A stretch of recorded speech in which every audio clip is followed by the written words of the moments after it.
ਬੱਚੋ ਸਤਿ ਸ਼੍ਰੀ ਅਕਾਲ। ਆਪਾਂ ਪਿੱਛੇ ਸ਼ਿਵ ਕੁਮਾਰ ਬਟਾਲਵੀ ਦੀ ਕਵਿਤਾ ਕੀਤੀ ਸੀ ਰੁੱਖ। ਅੱਜ ਉਸ ਦੀ ਅਗਲੀ ਕਵਿਤਾ ਕਰਨ ਜਾ ਰਹੇ ਹਾਂ, ਹੰਝੂਆਂ ਦਾ ਪਹਾੜਾ। ਕਵਿਤਾ ਦਾ ਨਾਮ ਕੀ ਹੈ? ਹੰਝੂਆਂ ਦਾ ਪਹਾੜਾ ਹੈ। ਇਹ ਸ਼ਿਵ ਕੁਮਾਰ ਬਟਾਲਵੀ ਨੇ, ਤੁਹਾਨੂੰ ਪਤਾ ਹੈ ਕਿ ਉਸ ਨੂੰ ਕੀ ਕਿਹਾ ਜਾਂਦਾ ਹੈ? ਬਿਰਹਾ ਦਾ ਕਵੀ ਕਿਹਾ ਜਾਂਦਾ ਹੈ। ਤਾਂ ਬਿਰਹਾ ਦਾ ਕਵੀ ਸ਼ਿਵ ਕੁਮਾਰ ਦੀ ਲਿਖੀ ਹੋਈ ਕਵਿਤਾ ਜਿਸ ਵਿੱਚ ਉਸਨੇ ਆਪਣੇ ਗਮਾਂ ਨੂੰ ਬਿਆਨ ਕੀਤਾ ਹੈ।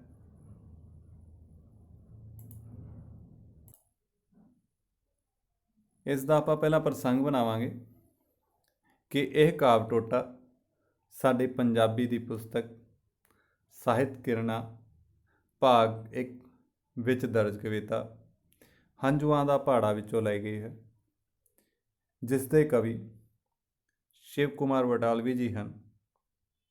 ਉਹਨਾਂ ਨੇ ਇਸ ਕਵਿਤਾ ਦੇ ਅੰਦਰ ਆਪਣੇ ਦਰਦ ਨੂੰ ਬਿਆਨ ਕੀਤਾ ਹੈ, ਕਿਉਂਕਿ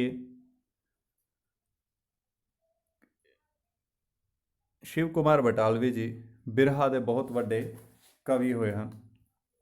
ਇੱਥੇ ਵੀ ਉਹ ਭੱਠੀ ਵਾਲੀ ਨੂੰ, ਭਾਵ ਕਿ ਜਿੱਥੇ ਆਪਾਂ ਦਾਣੇ ਬਣਾਉਣ ਵਾਸਤੇ ਜਾਂਦੇ ਹਾਂ, ਉੱਥੇ ਉਹਨੂੰ ਸੰਬੋਧਿਤ ਕਰਦੇ ਹਨ ਕਿ ਤੈਨੂੰ ਦਿਆਂ ਹੰਝੂਆਂ ਦਾ ਪਹਾੜਾ ਨੀ ਪੀੜਾਂ ਦਾ ਪਰਾਗਾ ਭੁੰਨਦੇ। ਭੱਠੀ ਵਾਲੀ, ਯਾਨੀ ਕਿ ਭੱਠੀ ਵਾਲੀ ਨੂੰ ਸੰਬੋਧਿਤ ਕਰਦਾ ਹੋਇਆ ਕਵੀ ਇੱਥੇ ਕਹਿ ਰਿਹਾ ਹੈ ਕਿ ਮੈਂ ਤੈਨੂੰ ਹੰਝੂਆਂ ਰੂਪੀ ਪਹਾੜਾ ਦੇ ਦੇਵਾਂਗਾ, ਭਾਵ ਕਿ ਕਿਰਾਇਆ ਦੇਵਾਂਗਾ ਕਿ ਤੂੰ ਜਿਹੜਾ ਮੇਰੀਆਂ ਪੀੜਾਂ ਹਨ ਉਹਨਾਂ ਦਾ ਪਰਾਗਾ ਭੁੰਨਦੇ, ਭਾਵ ਕਿ ਮੇਰੇ ਦੁੱਖਾਂ ਨੂੰ ਮੇਰੇ ਤੋਂ ਦੂਰ ਕਰਨਾ ਕਰ। ਚਲੋ ਅੱਜ ਆਪਾਂ ਇਸ ਦੀ ਪ੍ਰਸੰਗ ਸਹਿਤ ਵਿਆਖਿਆ ਕਰਦੇ ਹਾਂ। ਕਵੀ ਕੀ ਕਹਿੰਦਾ ਹੈ? ਤੈਨੂੰ ਦਿਆਂ ਹੰਝੂਆਂ ਦਾ ਪਹਾੜਾ ਨੀ ਪੀੜਾਂ ਦਾ ਪਰਾਗਾ ਭੁੰਨਦੇ। ਭੱਠੀ ਵਾਲੀਏ, ਕਵੀ ਭੱਠੀ ਵਾਲੀ ਨੂੰ ਸੰਬੋਧਿਤ ਕਰਦਾ ਹੋਇਆ ਕਹਿੰਦਾ ਹੈ ਕਿ ਮੈਂ ਤੈਨੂੰ ਹੰਝੂਆਂ ਦਾ ਪਹਾੜਾ ਦੇਵਾਂਗਾ, ਉਸ ਦੇ ਬਦਲੇ ਤੂੰ ਮੇਰਾ ਪਹਾੜਾ, ਭਾਵ ਕਿ ਕਿਰਾਇਆ, ਮਜ਼ਦੂਰੀ ਦੇ ਦੇਵਾਂਗਾ। ਉਸ ਦੇ ਬਦਲੇ ਤੂੰ ਮੇਰਾ ਪੀੜਾਂ ਦਾ ਪਰਾਗਾ ਜਿਹੜਾ ਹੈ ਉਹ ਭੁੰਨਣਾ ਕਰ, ਭਾਵ ਕਿ ਪੀੜਾਂ ਨੂੰ ਮੇਰੇ ਤੋਂ ਦੂਰ ਕਰ। ਭੱਠੀ ਵਾਲੀਏ ਚੰਬੇ ਦੀਏ ਡਾਲੀਏ ਨੀ ਪੀੜਾਂ ਦਾ ਪਰਾਗਾ ਭੁੰਨਦੇ। ਹੁਣ ਇੱਥੇ ਕਵੀ ਕੀ ਕਹਿੰਦਾ ਹੈ ਕਿ ਤੂੰ ਕੀ ਹੈ ਭੱਠੀ ਵਾਲੀਏ? ਇੱਕ ਚੰਬੇ ਦੀ, ਭਾਵ ਕਿ ਇੱਕ ਦਰਖਤ ਦੀ, ਸੋਹਣੇ ਫੁੱਲਾਂ ਦੀ ਵੇਲ ਦੀ ਕੀ ਹੈ? ਡਾਲੀ ਹੈ, ਟਾਹਣੀ ਹੈ। ਤੂੰ ਮੇਰੇ ਪੀੜਾਂ ਦਾ ਪਰਾਗਾ ਭੁੰਨ, ਭਾਵ ਕਿ ਮੇਰੇ ਦਰਦਾਂ ਤੋਂ ਮੈਨੂੰ ਮੁਕਤ ਕਰ। ਹੋ ਗਿਆ ਕੁਵੇਲਾ ਢਲ ਗਈਆਂ ਛਾਵਾਂ ਨੀ, ਬੇਲਿਆਂ 'ਚੋਂ ਮੁੜ ਗਈਆਂ ਮੱਝੀਆਂ ਤੇ ਗਾਵਾਂ ਨੇ। ਕਵੀ ਕੀ ਕਹਿ ਰਿਹਾ ਕਿ ਕੁਵੇਲਾ ਹੋ ਚੁੱਕਾ ਹੈ, ਭਾਵ ਕਿ ਸਮਾਂ ਕਾਫੀ ਜ਼ਿਆਦਾ ਹੋ ਚੁੱਕਾ ਹੈ, ਦੇਰ ਹੋ ਚੁੱਕੀ ਹੈ ਜਾਂ ਸ਼ਾਮ ਢਲ ਚੁੱਕੀ ਹੈ, ਜਿਹਦੇ ਕਾਰਨ ਜਿਹੜੀਆਂ ਛਾਵਾਂ ਨੇ ਉਹ ਵੀ ਢਲ ਗਈਆਂ ਨੇ, ਭਾਵ ਕਿ ਪਰਛਾਵੇਂ ਵੀ ਢਲ ਚੁੱਕੇ ਹਨ। ਬੇਲਿਆਂ 'ਚੋਂ ਮੁੜ ਆਈਆਂ, ਭਾਵ ਕਿ ਜੰਗਲਾਂ ਦੇ ਵਿੱਚ ਚਰਨ ਗਈਆਂ ਹੋਈਆਂ, ਭਾਵ ਕਿ ਚਾਰਾਗਾਹਾਂ ਦੇ ਅੰਦਰ ਚਰਨ ਗਈਆਂ ਹੋਈਆਂ ਜਿਹੜੀਆਂ ਗਾਵਾਂ ਅਤੇ ਮੱਝਾਂ ਹਨ ਉਹ ਵੀ ਘਰਾਂ ਨੂੰ ਵਾਪਸ ਮੁੜ ਆਈਆਂ ਹਨ। ਪਾਇਆ ਚਿੜੀਆਂ ਨੇ ਚੀਕ ਚਿਹਾੜਾ, ਤੇ ਕੀ ਕਹਿੰਦਾ ਕਿ ਚਿੜੀਆਂ ਨੇ ਸ਼ਾਮ ਦੇ ਸਮੇਂ ਆਪਣੇ ਘਰਾਂ ਨੂੰ ਜੋ ਪਰਤ ਰਹੀਆਂ ਹਨ ਉਹਨਾਂ ਵੀ ਖੂਬ ਚੀਕ ਚਿਹਾੜਾ ਪਾਇਆ ਹੋਇਆ ਹੈ, ਭਾਵ ਕਿ ਸ਼ੋਰ ਮਚਾਇਆ ਹੋਇਆ ਹੈ। ਨੀ ਪੀੜਾਂ ਦਾ ਪਰਾਗਾ ਭੁੰਨਦੇ, ਕਿ ਮੇਰੀਆਂ ਜਿਹੜੀਆਂ ਭੱਠੀ ਵਾਲੀ ਨੂੰ ਸੰਬੋਧਿਤ ਕਰਦਾ ਹੋਇਆ ਕਵੀ ਕੀ ਕਹਿ ਰਿਹਾ ਕਿ ਮੇਰੀਆਂ ਜਿਹੜੀਆਂ ਪੀੜਾਂ ਹਨ ਉਹਨਾਂ ਦਾ ਤੂੰ ਪਰਾਗਾ ਭੁੰਨਣਾ ਕਰ। ਤੈਨੂੰ ਦਿਆਂ ਹੰਝੂਆਂ ਦਾ ਪਹਾੜਾ, ਤੇ ਕੀ ਕਹਿੰਦਾ ਕਿ ਉਸ ਬਦਲੇ ਮੈਂ ਤੈਨੂੰ ਮਜ਼ਦੂਰੀ ਦੇ ਵਿੱਚ ਆਪਣੇ ਹੰਝੂਆਂ ਦਾ ਪਹਾੜਾ ਜਿਹੜਾ ਹੈ ਉਹ ਦੇਣਾ ਕਰਾਂਗਾ। ਛੇਤੀ ਛੇਤੀ ਕਰੀ ਮੈਂ ਤੇ ਜਾਣਾ ਬੜੀ ਦੂਰ ਨੀ, ਜਿੱਥੇ ਮੇਰੇ ਹਾਣੀਆਂ ਦਾ ਟੁਰ ਗਿਆ ਪੂਰ ਨੀ। ਕਵੀ ਭੱਠੀ ਵਾਲੀ ਨੂੰ ਸੰਬੋਧਿਤ ਕਰਦਾ ਹੋਇਆ, ਆਪਣੇ ਦਰਦ ਨੂੰ ਬਿਆਨ ਕਰਦਾ ਹੋਇਆ ਕਹਿੰਦਾ ਹੈ ਕਿ ਕੁਵੇਲਾ ਬਹੁਤ ਹੋ ਚੁੱਕਾ ਹੈ, ਤੂੰ ਛੇਤੀ ਛੇਤੀ ਮੇਰਾ ਕੰਮ ਕਰਨਾ ਕਰ, ਕਿਉਂਕਿ ਮੇਰੇ ਨਾਲ ਦੇ ਜਿਹੜੇ ਹਾਣੀ ਸਨ, ਯਾਨੀ ਕਿ ਮੇਰੇ ਹਮ ਉਮਰ ਸਨ, ਉਹਨਾਂ ਦਾ ਪੂਰ, ਭਾਵ ਕਿ ਉਹਨਾਂ ਦੇ ਜਿਹੜਾ ਟੋਲਾ ਹੈ ਉਹ ਬਹੁਤ ਅੱਗੇ ਤੁਰ ਗਿਆ ਹੈ। ਉਸ ਪਿੰਡ ਦਾ ਸੁਣੀਦਾ ਰਾਹ ਮਾੜਾ, ਤੇ ਕੀ ਕਹਿੰਦਾ ਕਿ ਮੈਂ ਸੁਣਿਆ ਹੈ ਜਿਸ ਜਗ੍ਹਾ ਦੇ ਉੱਤੇ ਉਹ ਚਲੇ ਗਏ ਹਨ ਉਹਦਾ ਰਸਤਾ ਵੀ ਬਹੁਤ ਬੁਰਾ ਹੈ, ਮਾੜਾ ਹੈ, ਭਾਵ ਕਿ ਉੱਥੇ ਜਾਣ ਯੋਗ ਚੰਗਾ ਸਮਾਂ ਨਹੀਂ ਹੈ। ਨੀ ਪੀੜਾਂ ਦਾ ਪਰਾਗਾ ਭੁੰਨਦੇ। ਭੱਠੀ ਵਾਲੀਏ, ਤੈਨੂੰ ਦਿਆਂ ਹੰਝੂਆਂ ਦਾ ਪਾੜਾ। ਤੇ ਕਵੀ ਕੀ ਕਹਿੰਦਾ ਹੈ ਕਿ ਮੈਂ ਤੈਨੂੰ ਆਪਣੇ ਹੰਝੂਆਂ ਦਾ ਪਾੜਾ ਦੇਣਾ ਕਰ ਰਿਹਾ ਹਾਂ, ਤੂੰ ਮੇਰੇ ਪੀੜਾਂ ਦਾ ਜਿਹੜਾ ਹੈ ਉਹ ਪਰਾਗਾ ਭੁੰਨਣਾ ਕਰ।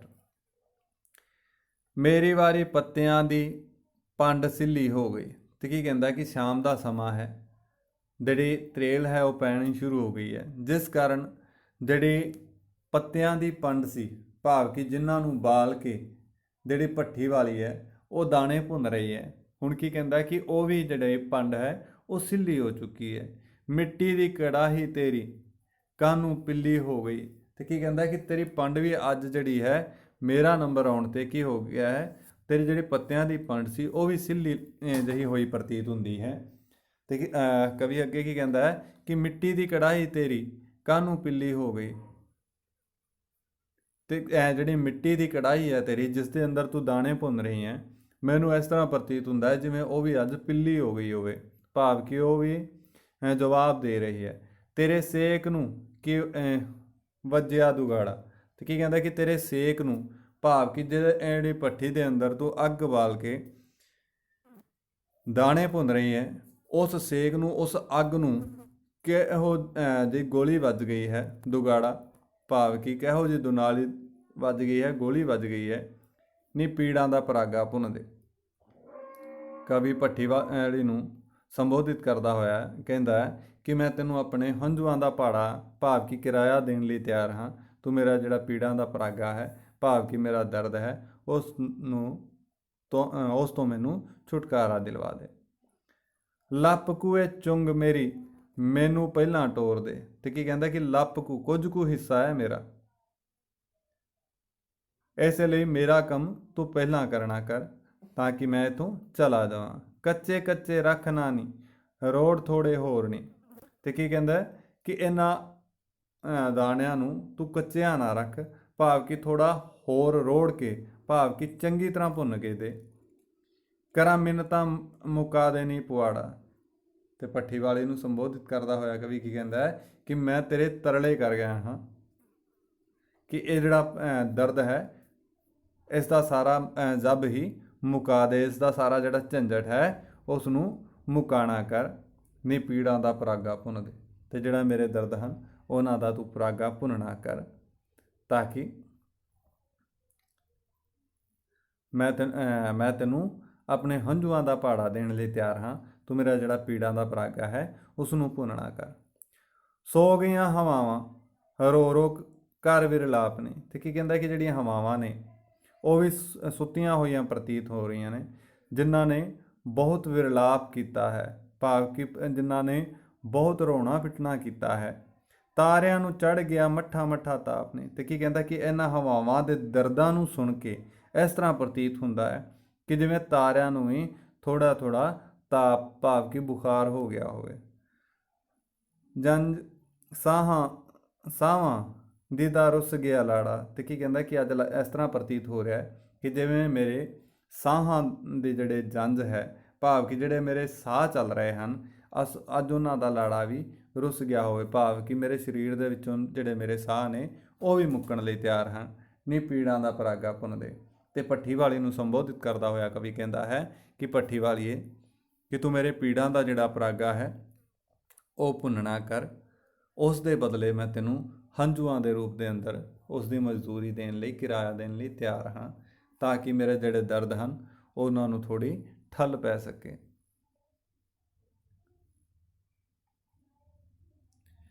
ਤਾਂ ਇਹ ਸੀ ਤੁਹਾਡੀ ਕਵਿਤਾ, ਜਿਸ ਦਾ ਪ੍ਰਸੰਗ ਸਹਿਤ ਵਿਆਖਿਆ ਕੀਤੀ ਅਸੀਂ। ਹੁਣ ਆਪਾਂ ਕੀ ਕਰਨ ਵਾਲੇ ਹਾਂ, ਅਭਿਆਸ ਦੇ ਪ੍ਰਸ਼ਨ ਕਰਦੇ ਹਾਂ। ਕਵੀ ਭੱਠੀ ਵਾਲੀ ਨੂੰ ਕੀ ਭੁੰਨਣ ਲਈ ਕਹਿੰਦਾ ਹੈ? ਤਾਂ ਕਵੀ ਭੱਠੀ ਵਾਲੀ ਨੂੰ ਕੀ ਭੁੰਨਣ ਲਈ ਕਹਿੰਦਾ ਹੈ? ਪੀੜਾਂ ਦਾ ਪਰਾਗਾ। ਕੀ ਭੁੰਨਣ ਲਈ? ਇੱਥੇ ਦੇਖੋ ਜ਼ਿਆਦਾ ਉੱਪਰ ਨਿਕਲ ਗਏ। ਤੈਨੂੰ ਦਿਆਂ ਹੰਝੂਆਂ ਦਾ ਪਾੜਾ, ਨੀ ਪੀੜਾਂ ਦਾ ਪਰਾਗਾ ਭੁੰਨ ਦੇ। ਤੇ ਇੱਥੇ ਪਰਾਗਾ ਦਾ ਮਤਲਬ ਕੀ ਹੈ? ਇੱਕ ਹਿੱਸਾ ਚੁੰਗ ਜਾਂ ਥੋੜਾ ਜਿਹਾ ਅਨਾਜ ਦੇ ਦਾਣੇ। ਅੱਗੇ ਕਵੀ ਕੀ ਕਹਿੰਦਾ ਹੈ? ਅਗਲਾ ਕੁਐਸਚਨ ਦੇਖੋ। ਕਵੀ ਨੇ ਇਸ ਕਵਿਤਾ ਵਿੱਚ ਸ਼ਾਮ ਦਾ ਜੋ ਦ੍ਰਿਸ਼ ਵਰਣਨ ਕੀਤਾ ਹੈ ਉਸ ਨੂੰ ਵਿਸਥਾਰਪੂਰਵਕ ਲਿਖੋ। ਹੁਣ ਇੱਥੇ ਦੇਖੋ ਸ਼ਾਮ ਦਾ ਕਿਵੇਂ ਕਹਿੰਦਾ ਹੈ?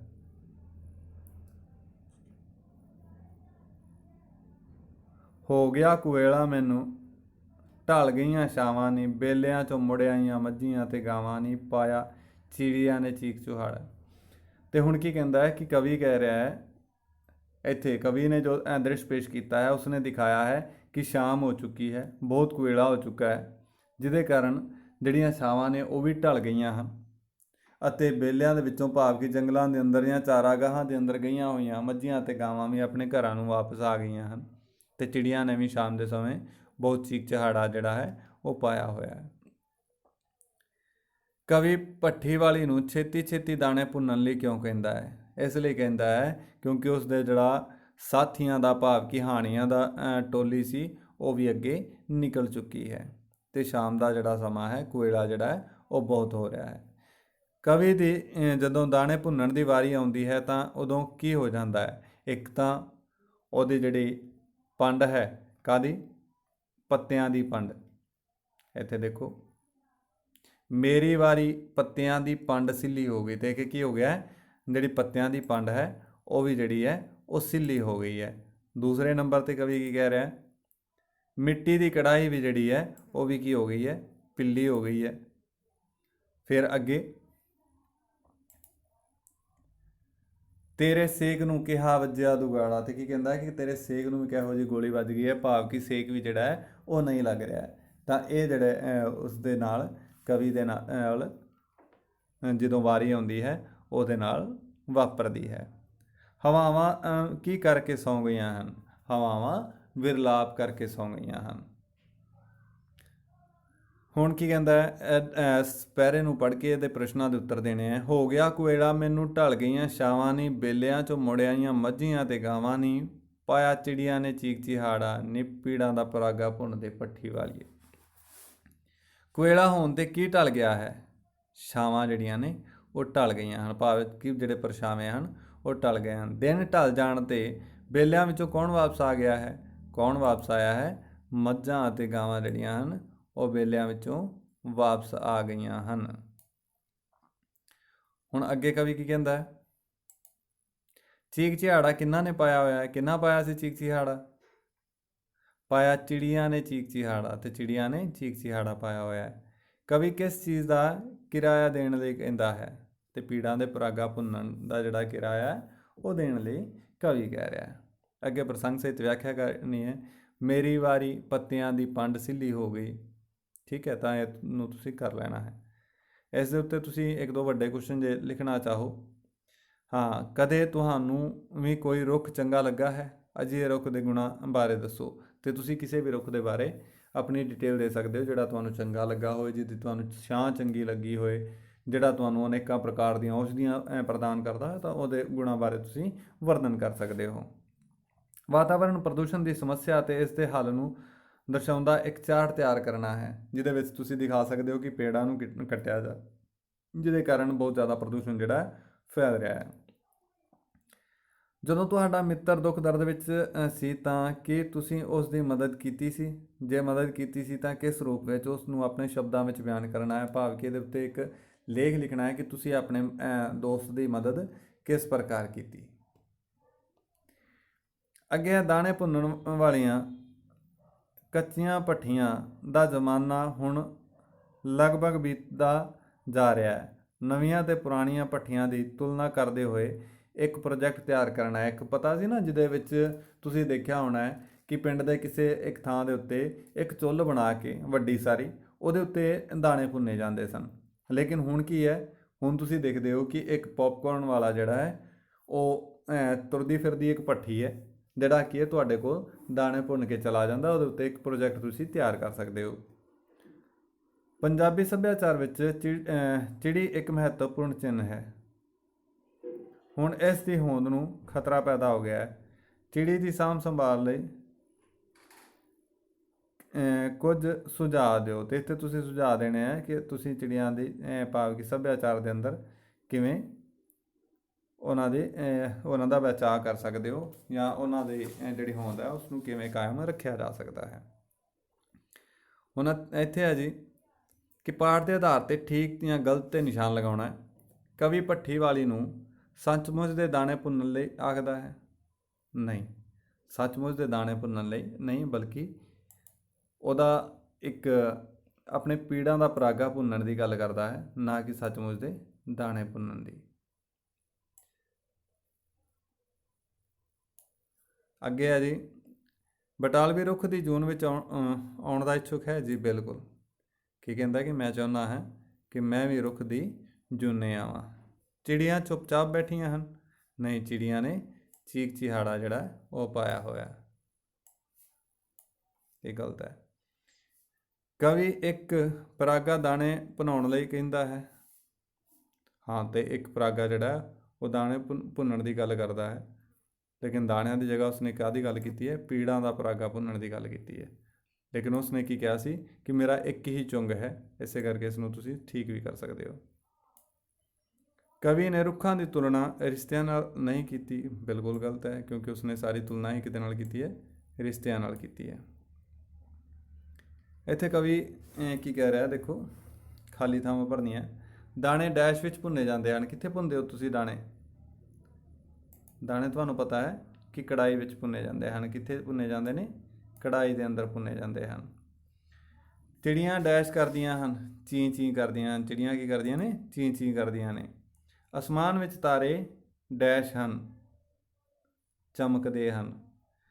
ਕਵੀ ਰੁੱਖ ਨੂੰ ਡੈਸ਼ ਕਹਿੰਦਾ ਹੈ। ਕੀ ਕਹਿੰਦਾ ਹੈ? ਪੁੱਤ ਕਹਿੰਦਾ ਹੈ। ਕੁਝ ਰੁੱਖ ਮੇਰੇ ਪੁੱਤਾਂ ਵਰਗੇ।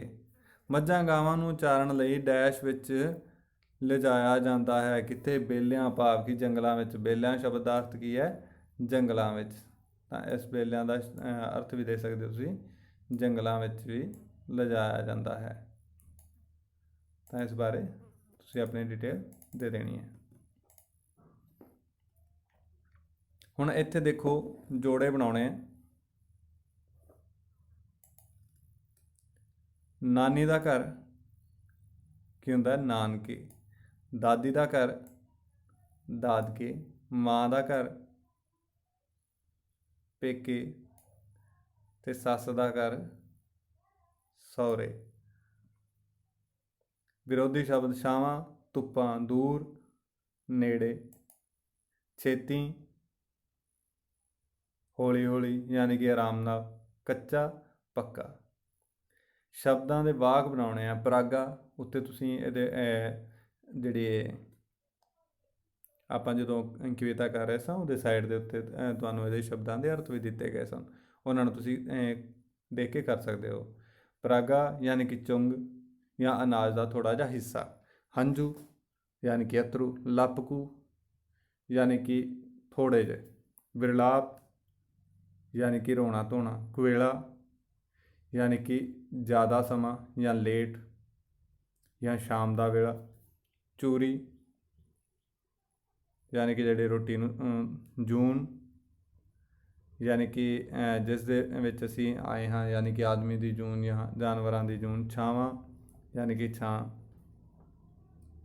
ਯਾਨੀ ਕਿ ਪਰਛਾਵਾਂ ਵੀ ਜਿਸ ਨੂੰ ਅਸੀਂ ਆਖਦੇ ਹਾਂ। ਟਾਵਾਂ ਟਾਵਾਂ ਯਾਨੀ ਕਿ ਵਿਰਲਾ ਵਿਰਲਾ। ਹੁਣ ਮਾਂ ਦੇ ਪਿਤਾ ਨੂੰ ਨਾਨਾ ਕਹਿੰਦੇ ਹਨ। ਹੇਠ ਲਿਖੇ ਰਿਸ਼ਤਿਆਂ ਦੇ ਆਧਾਰ 'ਤੇ ਖਾਲੀ ਥਾਵਾਂ ਭਰੋ। ਮਾਮਾ, ਚਾਚਾ, ਭੂਆ, ਮਾਸੀ, ਤਾਇਆ, ਦਾਦਾ, ਨਾਨੀ, ਦਾਦੀ। ਪਿਤਾ ਕੀ ਖਵਾਉਂਦਾ? ਦਾਦਾ। ਪਿਤਾ ਦੀ ਮਾਂ ਦਾਦੀ ਖਵਾਉਂਦੀ ਹੈ। ਮਾਂ ਦੀ ਮਾਂ ਨਾਨੀ ਖਵਾਉਂਦੀ ਹੈ। ਮਾਂ ਦਾ ਭਰਾ ਮਾਮਾ ਖਵਾਉਂਦਾ ਹੈ। ਪਿਤਾ ਦਾ ਵੱਡਾ ਭਰਾ ਤਾਇਆ ਖਵਾਉਂਦਾ ਹੈ। ਪਿਤਾ ਦਾ ਛੋਟਾ ਭਰਾ ਚਾਚਾ ਖਵਾਉਂਦਾ ਹੈ।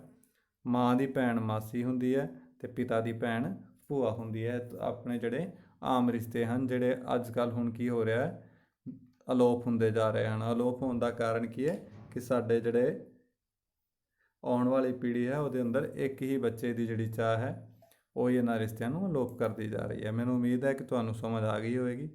ਧੰਨਵਾਦ।